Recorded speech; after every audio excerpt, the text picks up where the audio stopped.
Disney will not accept any more ads from Netflix across its entertainment networks as the competition between streamers continues to grow more fierce, with Disney launching its own Disney Plus service in the U.S. in just 1 month. Joining us to discuss is Matt Britton. He's the CEO of Suzy, a consumer intelligence company. Thanks for being here. Thanks for having me. Are you surprised by this move, or No, we should have expected it? Yeah, I mean, the consolidation's really crazy right now. I mean, the TV and the computer are truly about to become one. The TV is about to become a giant iPad hanging on your wall. You see kids walk into Best Buy and try to swipe a television.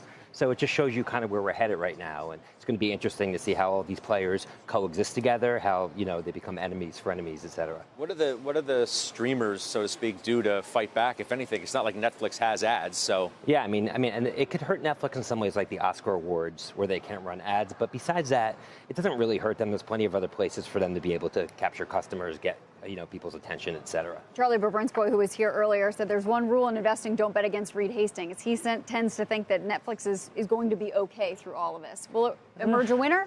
I think Netflix has its challenges ahead of it. I mean, the thing that Netflix has going for it is it has great content, but it just has that through writing checks, and companies like Apple and Amazon have deeper checkbooks than them. And they have a thriving direct-to-consumer base, so that's what they're hanging on to, but there's nothing to say that base won't churn over time.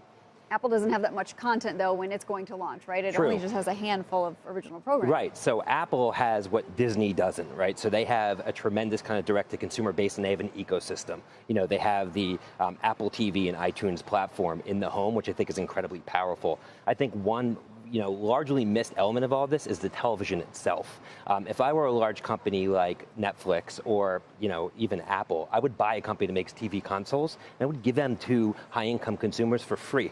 Because hardware is sort of the last mile for content. We see that with the iPhone. And I think whoever controls that last mile of distribution is going to win. So I'm surprised that, a defunct or about to go out of business company that makes TV consoles hasn't been approached by one of these content companies. That's part of the story, I guess, with Roku, where it's a piece of hardware. It's also been integrated into some actual televisions. Yep. This idea that it's just going to be the vehicle through which you can rebundle everything. But I think you kind of need, the whole stack, so to speak. You don't just need sort of an app that's on a traditional TV, which most consumers don't even know how to locate. You need the consumer base, you need that ecosystem. When you look at a company like Amazon, they have Amazon Prime, right? So that's a tremendous ecosystem. So they have deep pockets, and for consumers, you get free shipping on your Amazon products, and you can pay for the subscription. Where Netflix, you just kind of get the content itself. So that's why it's really hard for them to compete, I think, because they were first to market. But I think as these competitors come in, it's going to be really hard for them to hold their ground. How nasty do you think this sort of thing gets? All right, it started, the evolution is you quit the competitor's board, now you ban the ads. What's next?